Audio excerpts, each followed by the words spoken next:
तो hello everyone, आपका एक नए वीडियो में स्वागत करता हूं। तो भाई, who is the biggest superstar in Indian cinema? देखो, संदीप रेड्डी वांगा ने प्रभास को ये टैग देके एक बात तो क्लियर कर दी कि भाई साउथ में जो सबसे बड़ा सुपरस्टार है, साउथ की बात कर रहा हूं, वो प्रभास ही है। लेकिन अगर हम इंडियन फिल्म इंडस्ट्री की बात करें तो यहाँ पे हम सिर्फ प्रभास को नहीं कह सकते।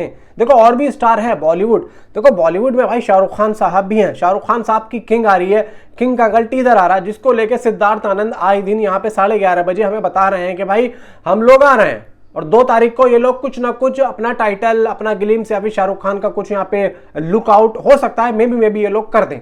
और कल वो दिन आ रहा है। अब देखो, टाइमिंग तो यहाँ पे सीधी सी बात है, जिस टाइम पे सिद्धार्थ आनंद डेली भाई 11:30 बजे आ रहे हैं, तो मे बी लोगों को लग रहा है कि हो सकता है कि ये उसी टाइम आए। लेकिन यहाँ पे जो भी टाइम होगा, परफेक्ट टाइम, वो मैं आप लोगों को कल सुबह बताऊंगा। अब देखो, शाहरुख खान की किंग आ रही है, ठीक है। शाहरुख खान की किंग 2023 के बाद में आ रही है। 2023 की डंकी आई थी, उसके बाद में सीधा शाहरुख खान साहब इसमें आने वाले हैं। और ये किसी को भी नहीं पता है कि ये फिल्म अगले साल आएगी या नेक्स्ट टू नेक्स्ट ईयर आएगी। अब यहाँ पे बात आती है कि शाहरुख खान भी एक बहुत बड़े सुपरस्टार हैं और वो रहेंगे।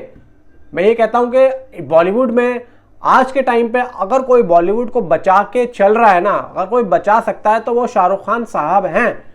तो भाई आज के टाइम पे अगर साउथ वाले ये सोच रहे हैं कि भाई बॉलीवुड खत्म हो चुका है, तो बॉलीवुड खत्म नहीं हुआ है भाई।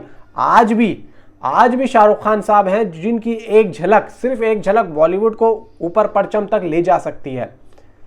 पठान जब आई थी तो पठान की वजह से बॉलीवुड ने वापसी की थी, और आज देखो धीरे धीरे चीजें सही होती जा रही हैं। अब ये नहीं है कि देखो साउथ की फिल्में अगर पैन इंडिया लेवल पे हम लोग देख रहे हैं, हम लोग सपोर्ट कर रहे हैं, तो इसका मतलब ये नहीं है कि बॉलीवुड खत्म हो चुका। कुछ यहाँ पे चीजें हैं जो कि बॉलीवुड में गलत हो रही हैं, लेकिन अब वो चीजें दोहराई नहीं जाएंगी, क्योंकि कल YRF ने, आपने देखा होगा कि दोबारा से राइटर्स की मांग की है।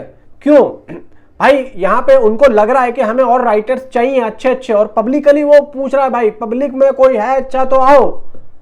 तो ये बात होनी चाहिए और अच्छी बात है। अब संदीप रेड्डी वांगा ने जिस तरीके से बॉलीवुड को नीचा दिखाने के लिए या फिर बॉलीवुड को एक अलग दिशा में दिखाने के लिए, क्योंकि देखो बॉलीवुड से उनका एक अलग ही जो है ना, एक दुश्मनी थी चल गई है। क्योंकि अभी दीपिका पादुकोण से उनका कुछ मुठभेड़ हुई, फिर एनिमल के टाइम पे जब एनिमल रिलीज हो गई थी, एनिमल के कुछ एक्टर्स भाई बॉलीवुड में ऑडिशन देने गए, तो उन्होंने बोला कि तुम एनिमल में आए हो करके फिल्म, तो हम तुम्हें काम नहीं देंगे। अब ये बात सब संदीप रेड्डी वांगा को पता चली, तो संदीप रेड्डी वांगा ने कोमल नाटा के चैनल पे ये बात का खुलासा किया। हालांकि उन्होंने नाम नहीं लिया, हालांकि उन्होंने प्रोडक्शन हाउस का भी नाम नहीं लिया, लेकिन एक बात तो देखो ये है कि कहीं ना कहीं संदीप रेड्डी वांगा के दिमाग में यह है कि मैं बॉलीवुड को भाई नीचे करूं और साउथ को ऊपर लेके जाऊं।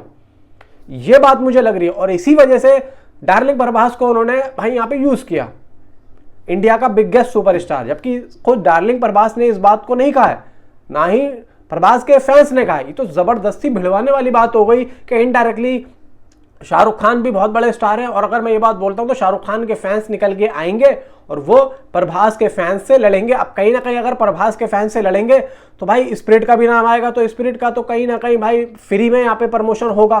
समझ रहे हो मेरी बात को? तो ये और बहुत ही ग्रैंड लेवल पे होगा, क्योंकि उनको पता है कि भाई शाहरुख खान के फैंस भाई साहब बहुत ज्यादा है, और इधर भाई प्रभास के फैंस भी बहुत ज्यादा हैं। तो ये सब जो गड़बड़ हो रही है सिर्फ और सिर्फ संदीप रेड्डी वांगा साहब की वजह से हो रही है, क्योंकि इनके दिमाग में, क्योंकि भाई देखो इनका भी कहीं ना कहीं कुछ ना कुछ दिल दुखा ही हुआ है, तो इस वजह से ये अपनी उस भड़ास को मिटाने के लिए ये इसलिए कर रहे हैं।